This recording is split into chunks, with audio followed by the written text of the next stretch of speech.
incredible to be here and these incredible talented speakers that are dreaming up a beautiful new future together. So, making the impossible possible and putting a woman up in space. I think it's totally possible for a woman to go up into space because, man's already been there, so that's possible, so that's fine. So we're here focusing on other moon shoots, which is moonshots, which is interesting. So I think where I want to start is I'm an actress, and I've been working for 2 years with Jim Cameron on Avatar, which we're doing 4 new sequels, which is very exciting. And Jim Cameron is breaking all the rules in terms of the technology that he's using for his storytelling. And even Avatar 1 broke the mold in terms of what was available for cinema. Totally reimagined cinema. And have you guys seen the movie? Did you guys watch Avatar years ago? Yeah, thank you. So I'm an Avatar now, I'm a blue person, which is great. And I was thinking about how the technology that he was using affected the world. And I believe that Avatar is still the most successful film of all time, which is sort of amazing because it's like 10 years old. And I think it wasn't the technology, it wasn't the visual effects, as amazing as they were, it wasn't any of that. It was the story. And the story is about a technocratic, warmongering society that goes to a distant planet that is beautiful and pristine, and wants to strip it of its natural resources so that it can further advance its own technology. And the inhabitants of this planet rise up as its protectors, as the protectors of their home, as the defenders of their mother, right? And kick those guys out. And I think that's actually what really touched people, is the connection that the Na'vi have with their environment. That's a connection that everybody is longing for. Everybody here, everybody out there. We all have that in common. We long to feel that connection.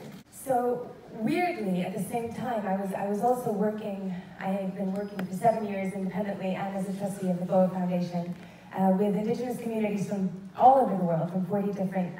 We work with 40 different tribal elders from different cultures, and we organize cultural exchange. An event called Annual, where we bring everybody together, and also we organize trips for Westerners to go and experience life as, as a kind of an introduction to a different culture, to a different way of existing in the world. And all these guys unanimously say, they made Avatar about us. And so we have this kind of connection is available to us on this planet right now if we bother to pay attention. If we bother to I think actually, if we're brave enough to feel it, because all of these technological advances that we're having now are coming hand in hand with the most atrocious devastation we can see everywhere. It's not news for everyone. The world is in a lot of pain. There's war, there's confusion, there's destruction.